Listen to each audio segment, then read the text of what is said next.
A new investigation from the New York Times shows millions of restaurant workers have funded the lobbying effort to keep their own wages low. See, restaurant workers pay about $15 a year for a mandatory food handling course conducted by a company called ServSafe.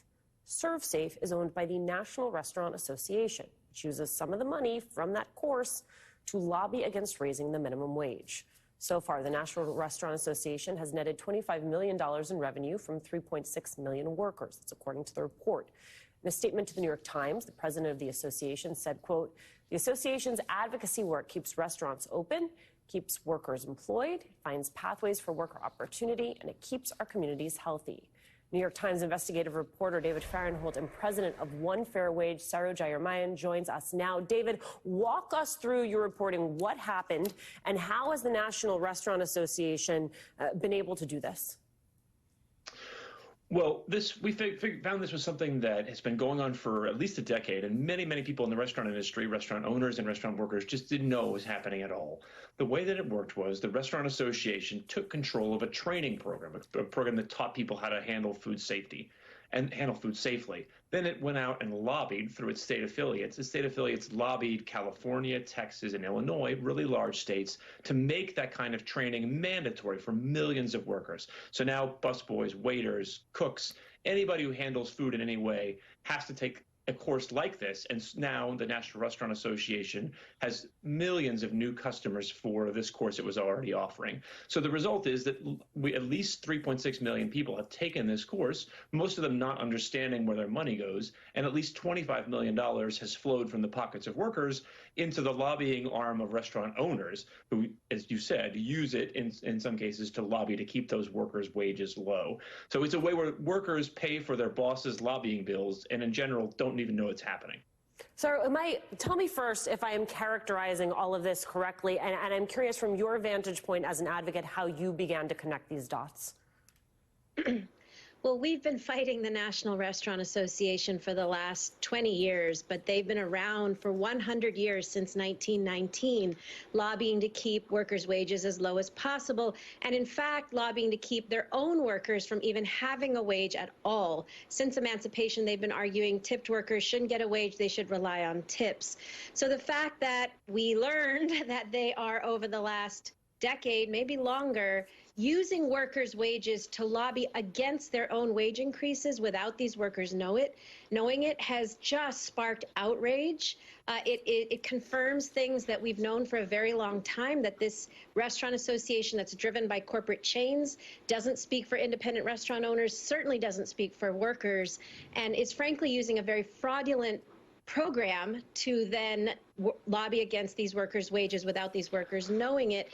So we've got litigation going. There are protests happening around the country because, look, workers were already in a moment of rejecting these wages around the country. You're seeing with the Great Resignation, millions of workers saying, I'm done. I can't work for $2 and $3 anymore.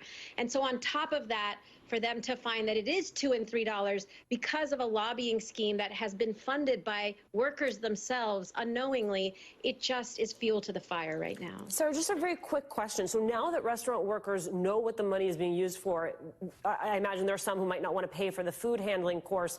Any way to get around that?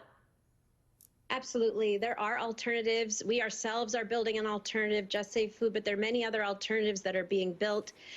Also, not all states require this, and you shouldn't have to take it if you're paying for it. You know, in any other context, you think about an employer making you, requiring you to do a training to work. The employer should pay for it, not the worker.